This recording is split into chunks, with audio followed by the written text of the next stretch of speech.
విడుదలైన అన్ని కేంద్రాలలోనూ అర్థసర దినోత్సవం జరుపుకుని సంవత్సరం ఆడినటువంటి కేంద్రాలు కూడా ఉన్నాయి. అంటే ఎన్టీ రామారావు గారి మొదటి స్కోప్ సినిమా ఇది.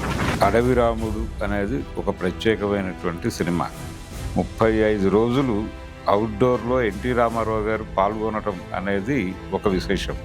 4 కోట్ల గ్రాస్ కలెక్ట్ చేసినటువంటి సినిమా ఇది. గంధద గుడి అని రాజ్ కుమార్ గారు, విష్ణువర్ధన్ గారు చేసినటువంటి ఒక కన్నడ సినిమా నేపథ్యం. ఆయన నటించిన మొదటి స్కోప్ చిత్రం అడవి రాముడు కూడా ఇండస్ట్రీ రికార్డులను తిరగరాసింది. పులి ఉప్మా తిందేమిటి చెప్పమా ఇలాంటి డైలాగు, చరిత్రకు చెప్పింది విను. ముఖ్యంగా జగ్గయ్య గారు కెమెరాకి అటువైపు తిరిగి నిలబడం డైలాగ్ చెప్పమన్నాడు రాఘవేంద్రరావు గారు. ఆ రోజుల్లో 4 కోట్లు వసూలు చేయటం అనేది చిన్న విషయం కాదు. వన్స్ మోర్ అని సినిమా అయిపోయిన తర్వాత ఆ పాట ఇంకో 2 సార్లు వేయించుకుని కానీ జనాలు బయటకు వెళ్ళేవారు కాదట.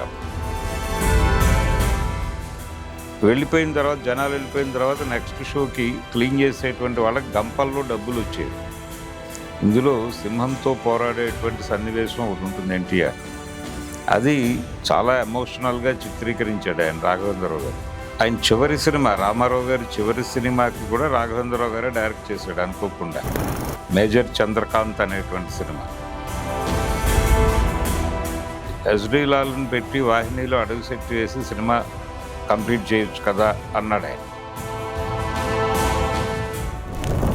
ఆ తర్వాత ఆ ప్రభంజనం 82 ఆయన సినిమా పరిశ్రమ నుంచి రాజకీయాల్లోకి వెళ్ళే వరకు కొనసాగింది. ఆయన రాజకీయాల్లో ముఖ్యమంత్రి అయ్యే వరకు. ఇందులో జయప్రద, ఎన్టీఆర్ కాంబినేషన్కి విపరీతంగా జనాలు అభిమానులుగా మారారు. అంటే ఈ సినిమాకి సంబంధించి శతదినోత్సవం విజయవాడలో జరిగింది. దిలీప్ కుమార్ గారు వచ్చారు. విజయవాడ అప్సరా థియేటర్లో జరిగింది శతదినోత్సవం. ఆ శతదినోత్సవ వేదిక దగ్గరికి కూడా ఎన్టీఆర్ గారిని ఏనుగు మీద తీసుకొచ్చారు. రాజ్ కపూర్ గారిని తీసుకొచ్చారు. ఈ లెవెల్ టేకింగ్ చాలా అద్భుతంగా ఉంది అని అప్రిషియేట్ చేసి వెళ్ళాడు. ఆయన ఒక షోమ్యాన్.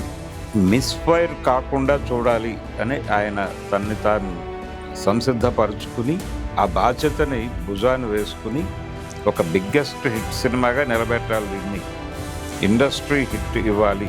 అందుకని ఇది ఒక రకంగా తెలుగు ఇండస్ట్రీకి సంబంధించి షోలే అని చెప్పక తప్పదు.